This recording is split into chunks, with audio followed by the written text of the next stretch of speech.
Hello everyone, welcome to the next lab of ECE 573 Advanced Embedded Logic Design.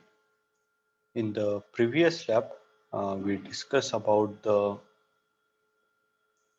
microplace processor and how to integrate the microplace processor using the GPIO.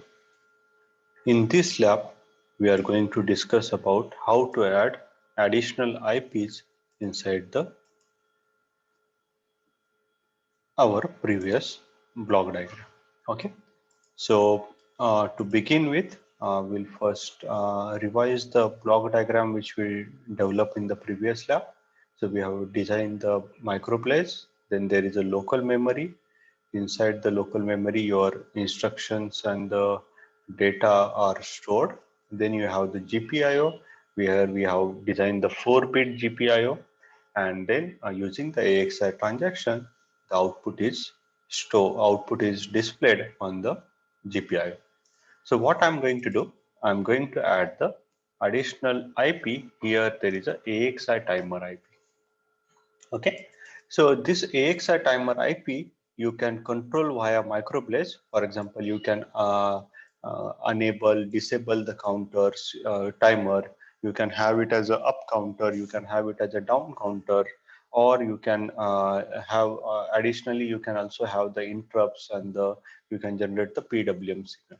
So what are those other features we are not interested right now? Right now, our main focus is that how to integrate this new IP, any new IP with the microplace and how to make it work.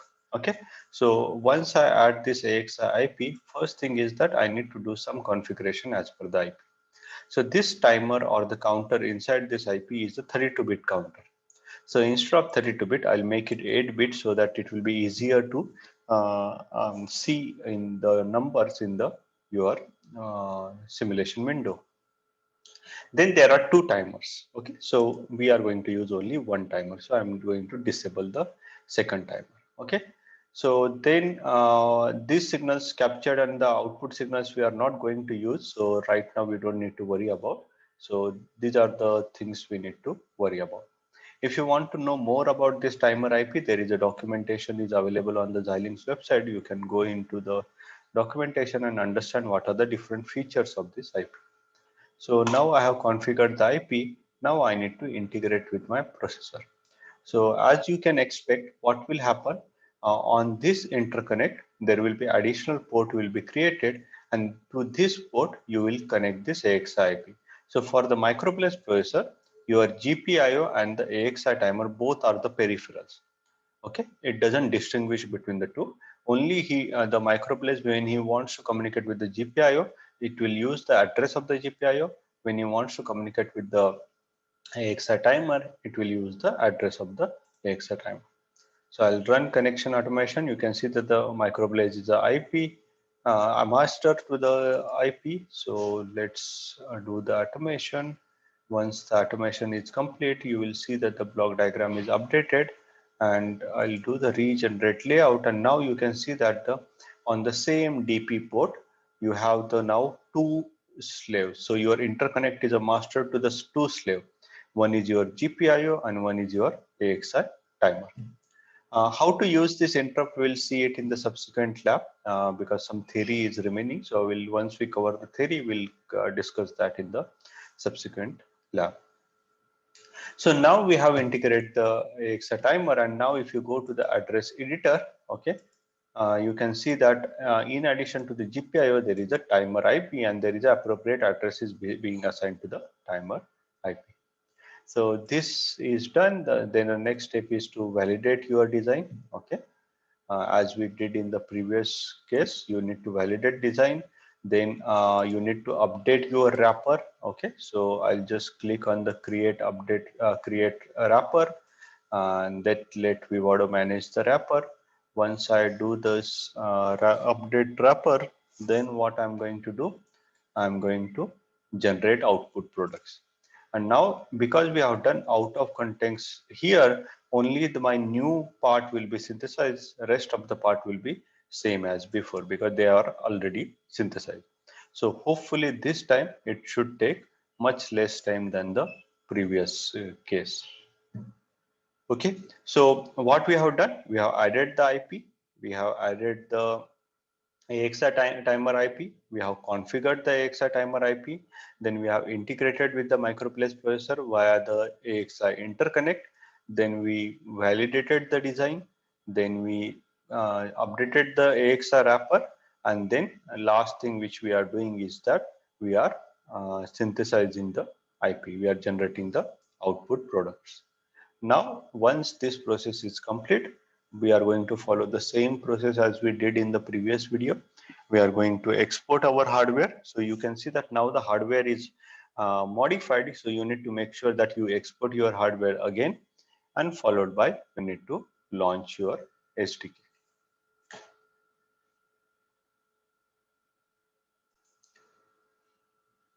Okay, so after the output products are generated, we'll export the hardware.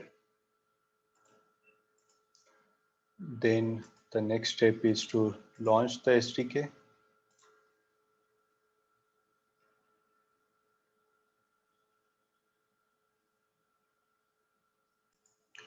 So now in the SDK, you can see that inside your system.mss file, your timer has been added. And similarly in the SDF file, you have the peripheral as a timer. So you can see that your platform has been, hardware platform is updated with the new design. Now, if you see in the AXI timer, you need to understand how to how to get this IP working with the microplace. So you will see that there are different registers are there, control register, load registers, and the count register. Different register are there. For example, this count register is a read-only register. That means you can read the value of the counter, current value of the counter from this count register. Load register is the value which will be stored. If you want to load the counter with a certain value, known value, then you can copy the value into this load register and ask the timer to load with this value. You can also do that auto reload. So whenever the counter is say up counter, whenever the counter start from 0, it will count to 255, and then it will again count 0 to 255. So if you want to do this as an automatic operation, so after it reaches 255, automatically it should go to 0 and start. You need to set some control values into the counter, and based upon that you need to load the appropriate one. So for example, in this one you can have the load, auto reload. So different options are there, and these are the registers which will be used to write the appropriate values so that the counter knows what operation it needs to perform. So these are the register, and system.mss file, you will get the different example. For example, for the counter, you can see that there are so many examples are there which will help you to understand how this IP can be used. Now we'll go to our previous case, and we'll in the previous example what we did, uh, we developed the GPIO based application where we write the some values on the GPIO. Now for this one we use the corresponding BSP. So if you want to modify this code and make it work on the new hardware, you need to make sure that you modify this BSP or you upgrade this BSP. Or another option is that you create a new project. Okay, so you can create a new project from here and repeat the process we discussed previously. Now to modify the BSP, okay, you need to go to the system.ms, and you can see you can click on the regenerate the BSP sources. So with this one, it will create a new BSP which has the additional information about the your timer. Okay, so you can see right now currently this BSP doesn't have the timer information, but if you regenerate the BSP, okay, then your BSP will be upgraded, and you can see that now the timer information is available. So this upgradation is important, otherwise whatever you make changes in your Vivado will not be seen here. Okay, but here I'll go with the another approach where I'll use the new new project. Then I'll call it as a lab 9 NB2. So you can see I'm writing the C project, and then the new BSP will be created. The hardware platform is the same one, which is updated one, and then I'll write the empty application.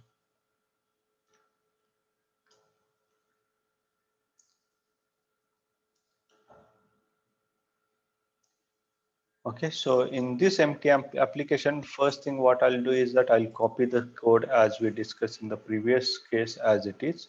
So first thing we need to do is that we need to add the corresponding source file. So go to the lab9 MB2. In the source one, we need to add the corresponding source file. So we'll call this as a lab9 mb2.c. Okay. So once you copy that, I'll just paste the file. Okay. So this is the what we did in the previous lab. Now, similar to the previous lab, we need to find out the timer for the timer drivers. So go to the library source. Inside the timer, if you go here, you will see that the corresponding IPs are there. So what you need to do, you need to copy the corresponding .h file, which is the X timer CTR timer control.h file. So I'm going to include this file in my code. Okay, so you need to understand how to use the IP. To use the IP, you need to understand how to make use of the drivers. Okay, so as of now, we won't go into the details, but I'll just explain you the things which are needed for us. So for the timer IP, you can see that the structure is there. Okay, so you can see this X timer structure is there. So we need to define a structure in our code which will give us the information about the counter, the timer. Then you need to make sure that you initialize the timer. Then you need to make sure that you set the appropriate option like auto reload or something. You can go through this code and understand how it is done. And then we'll look into the current value of the counter. We'll start the counter. There should be some code for the starting the time counter. You can say start. Similarly, you can stop it, and then you can read the values of the corresponding timer via using the get value option.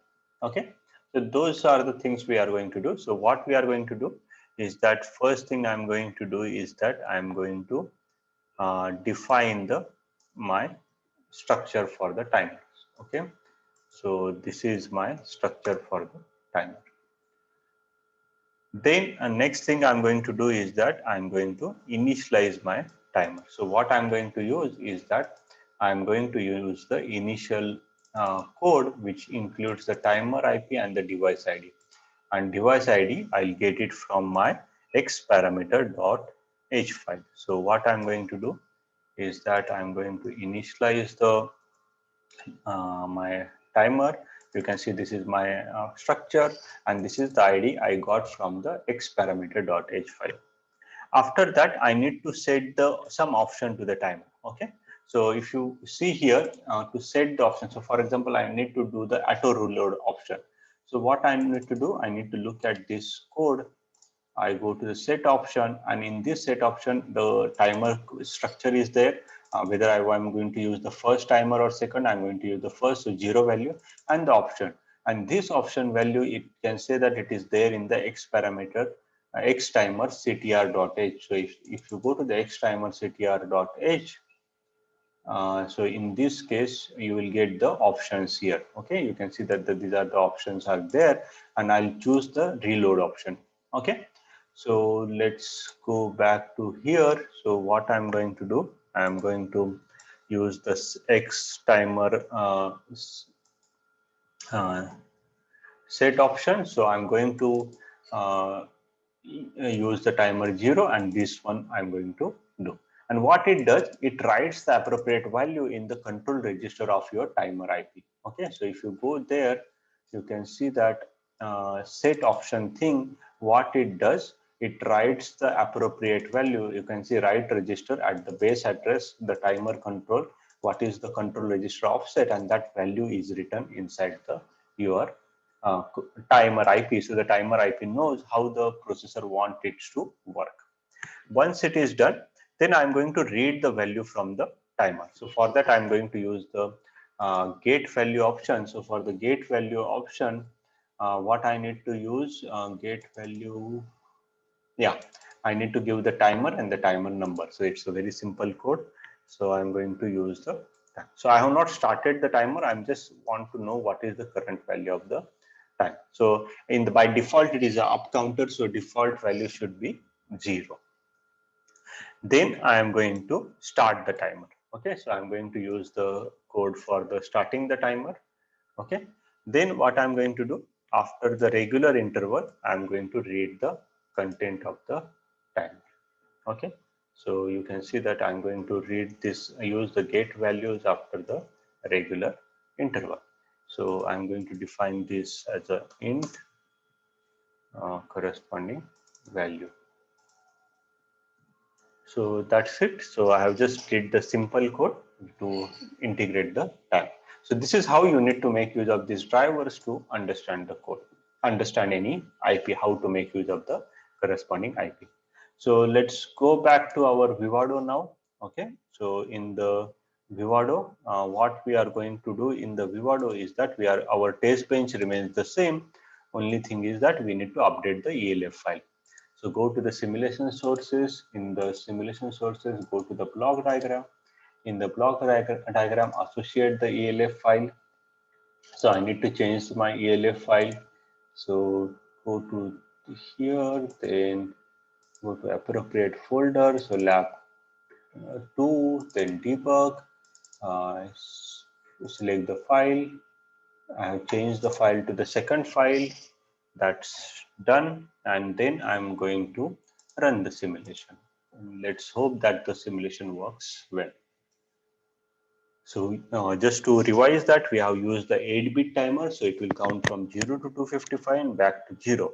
And we are reading the timer values after displaying some value on the GPIO, so you will see some random timer value. And I'll also show the internal register of the timer, which you will see that it counts from 0 to 255 back to 0 and in the continuous manner. Okay.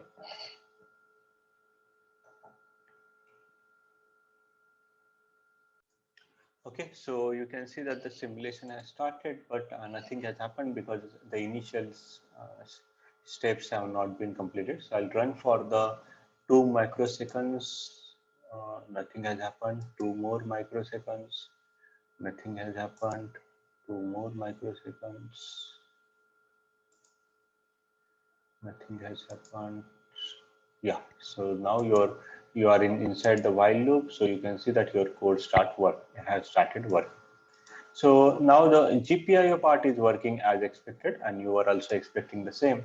What I want to show is the timer values. Okay, so now if you look into the our code, what we are going to do is that we are going to read the values from the timer. So you can see that there will be AXI read transaction on the DP port to the M01 port of the S01 port of the interconnect, and from S0 to M01 port of the interconnect. So let's look at the M01 port of the AXI interconnect. So let's look at the AXI interconnect. Where is this interconnect? Okay, so let's look at the AXI interconnect and then read one. Okay, so or we'll instead of that one, okay, this DP port will be okay, let's look at the DP port, because DP port is common with the the GPIO as well as the AXI interconnect. I mean, we are not interested in write one, we are interested only in the read one.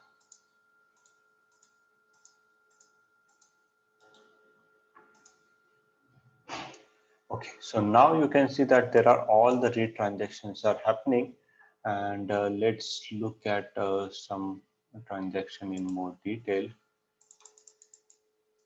So you can see that you are reading from this address, and if you look at this carefully, this is the address of your AXI timer IP. If you go to the address editor, okay, so let's go to the address editor, and if you see that this is the address of the AXI IP, and this looks like a third register of the AXI IP, because first register has the address 0, second has the address 4, and the third has the address 8. And if you look, remember this SDK, the third register is your counter register. So you are reading the counter register, okay, and then you can see the data of the counter. So I'll make it as a unsigned decimal.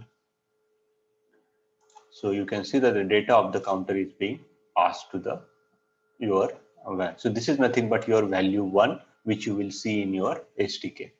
And you will see that after certain regular interval, you will see that this address is being repeated. Okay, so whenever this transaction is happening, so if you go here, you can see that the address is being same one you are repeating. Now, in the beginning, when you are doing the configuration of the timer, your address will be different. Okay, so if you look at the configuration of the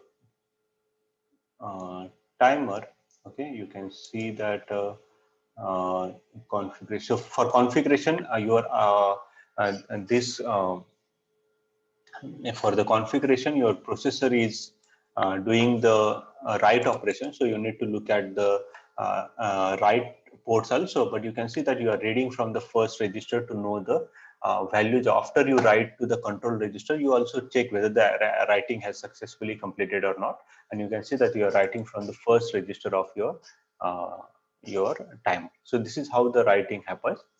Now, rest of the instructions and all, you can check it on your own.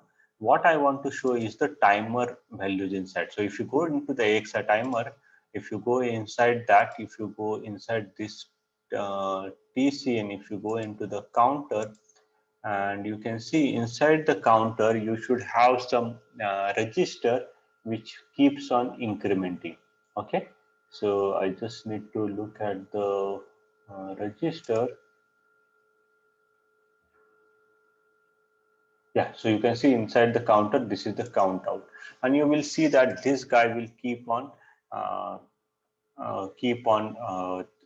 incrementing, counting from 0 to 256.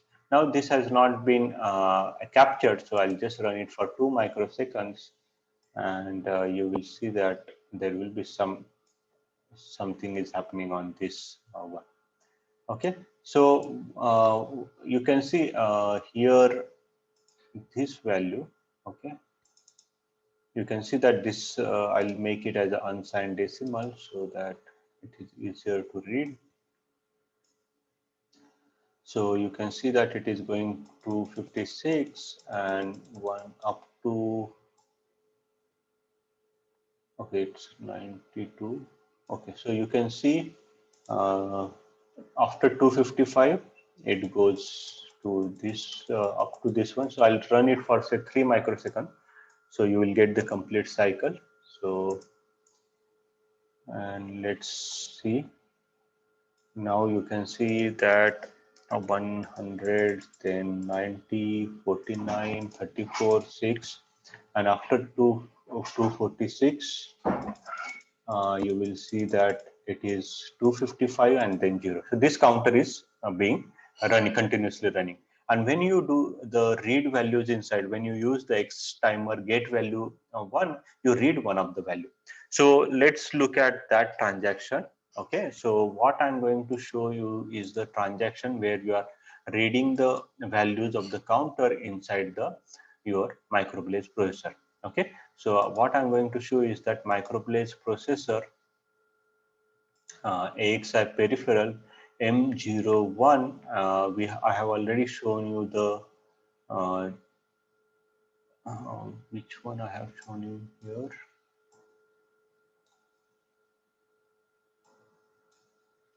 Okay, I have shown you the DP port. So instead of DP port, I'll show you the M01 port, and M01 port. I want to show you the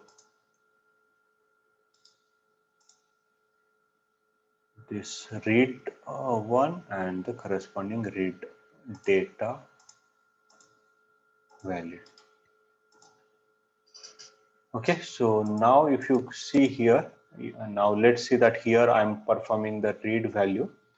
Okay, and the read data, I'll put it in the unsigned decimal, and you will see that there is a match between these values and the corresponding counter value. Okay, so you will see that there is some match will be there. So if I zoom into this one, so you can see the 24 value. So at this point, this 24 value is being captured in this one and sent to this one. So when you perform the get value, the timer value at that point is captured and sent back to the microBlaze processor.